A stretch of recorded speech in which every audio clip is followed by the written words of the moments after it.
Social welfare హాస్టల్లో పనిచేసే కార్మికులకి గత 13 నెలలుగా ఈ కాంగ్రెస్ ప్రభుత్వం కనీసం వేతనాలు ఇవ్వకపోవడం వల్ల కార్మికులంతా కూడా రాష్ట్ర వ్యాప్తంగా చాలా ఇబ్బందులు ఫీల్ అవుతా ఉన్నారు.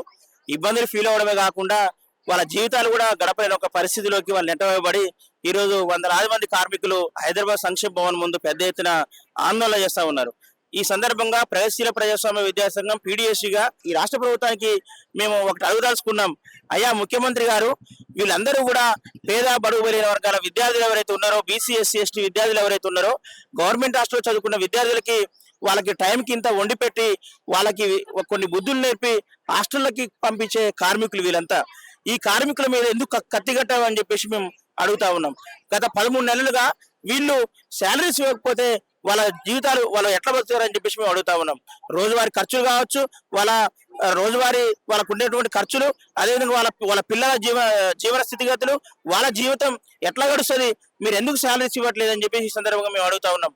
ఇప్పటికైనా వాళ్ళు పెట్టే ఆంక్షలు, వాళ్ళు పెట్టే డిమాండ్లు ఏవైతే గుర్తింపు కోరికలు కావు. వాళ్ళు జీవో నెంబర్ 60 ఇంప్లిమెంట్ చేయమంటున్నారు. జీవో నెంబర్ 9, జీవో నెంబర్ 49 ఏవైతే ఉన్నాయో వాటిని రద్దు చేయాలని చెప్పేసి వాళ్ళు డిమాండ్ చేస్తా ఉన్నారు. నెల తక్షణమే ఇన్ టైంలో శాలరీస్ ఇవ్వాలని చెప్పేసి వాళ్ళు అడుగుతా ఉన్నారు. కాబట్టి ఇది వాళ్ళ గొంతెమ్మ కోరికలు ఏమి కావు, మీరు తలుచుకుంటే చేయొచ్చు. కాబట్టి వెంటనే వాళ్ళ శాలరీస్ ఇన్ టైంలో ఇచ్చే విధంగా, వాళ్ళని ఆన్లైన్లో పేర్లు ఎక్కించే విధంగా, వాళ్ళని కనీసం కాంట్రాక్ట్ ఉద్యోగులైన గుర్తించాలని చెప్పేసి ఈ సందర్భంగా మేము డిమాండ్ చేస్తా ఉన్నాం.